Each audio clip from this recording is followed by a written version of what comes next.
नमस्कार। पिछले दिनों एक सार्वजनिक जनसभा में जो शपथ समारोह हुआ, मेरे विचार में यदि हम उसे शपथ कांड कहेंगे तो ज्यादा बेहतर होगा। उसे आप सबने देखा होगा और उसके कुछ अंश अभी भी देखे। इस दुर्घटना ने मुझे यह कहने पर मजबूर कर दिया है कि श्री राम और श्री कृष्ण की धरती पर आखिर ये हो क्या रहा है। शपथ दिलाई जा रही है कि हम ब्रह्मा विष्णु महेश राम कृष्ण हनुमान गणेश को नहीं मानेंगे, मां दुर्गा लक्ष्मी सरस्वती काली की पूजा नहीं करेंगे। शपथ दिलाने वाले तो अपने धार्मिक और राजनीतिक स्वार्थ साधने के लिए ये सब कर रहे हैं, लेकिन शपथ लेने वाले ये क्यों नहीं सोचते कि वो ये क्यों कर रहे हैं। ऐसी दुर्घटनाओं का संसार के हर व्यक्ति को विरोध करना चाहिए, क्योंकि सनातन धर्म की कोई भी व्यवस्था न किसी व्यक्ति के विरुद्ध है, न किसी जाति के विरुद्ध है और न ही किसी संप्रदाय के विरुद्ध है। जिन श्री राम को भगवान न मानने की ये लोग शपथ ले रहे हैं, क्या इन्हें पता है कि वो राम कौन है?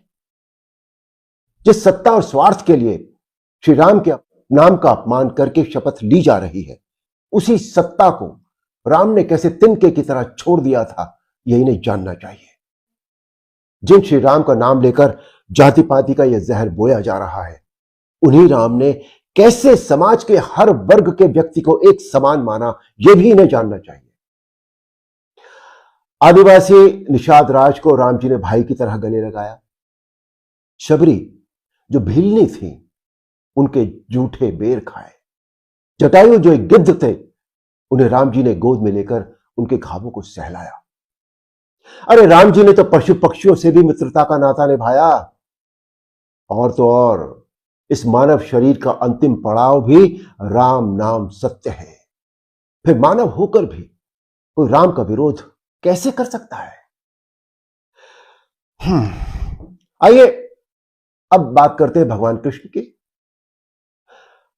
जिन भगवान श्री कृष्ण ने मानवता के लिए सबसे उपयोगी संविधान श्रीमद् भगवत गीता का उपदेश दिया, कोर्ट्स में झूठ न बोलने के लिए जिस श्रीमद् भगवत गीता की शपथ खाई जाती है, उसी गीता का उपदेश देने वाले के नाम का अपमान करके शपथ लेना मानवता के लिए कितना घातक है।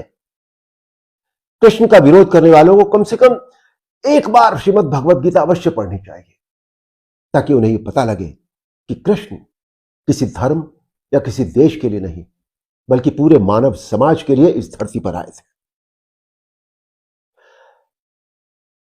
मैं एक बात कहना चाहता हूं सबसे, कि किसी भी व्यक्ति चरित्र या मान्यता का विरोध करने से पहले कम से कम उसके बारे में जानो तो सही, उसे समझो तो सही।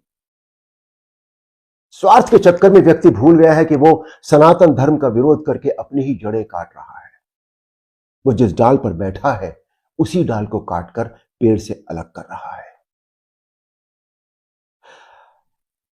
एक बात और, यह बड़ा दुखद आश्चर्य है कि सारी दुनिया को दिशा देने वाले देश भारत की धरती पर सनातन धर्म का अपमान होता रहता है और अधिकांश धर्माचार्य दृढ़ता से इसका विरोध भी नहीं करते। वो धर्माचार्य जो बड़ी बड़ी उपाधियों से विभूषित है, समाज जिनकी बातें ध्यान से सुनता है, उन्हें ऐसे विषयों पर अपनी प्रतिक्रिया देनी चाहिए। मैं किसी के द्वारा किसी को भड़काने या उकसाने का कदापि समर्थन नहीं करता, किंतु बुराई का विरोध और दमन यदि न किया जाए तो वो समाज के लिए घातक हो जाती है। आज समाज में जाति वर्ण धर्म संप्रदाय इस सब के नाम पर जो एक दूसरे का इतना विरोध हो रहा है, वो किसी के भी हित में नहीं है। दोस्तों, सनातन धर्म के प्रति तो किसी भी व्यक्ति के मन में कोई विरोधाभास होना ही नहीं चाहिए, क्योंकि इस धर्म की मान्यताएं परंपराएं व्यवस्थाएं संसार के हर जीव को ध्यान में रखकर निर्धारित की गई। सनातन धर्म हर व्यक्ति को धार्मिक बनने धर्म को मानने का संदेश देता है, और धर्म का अर्थ है जो धारण करने योग्य हो, जो व्यवहार में लाने योग्य हो। एक बार गहराई से इस धर्म को जानो तो सही, समझो तो सही।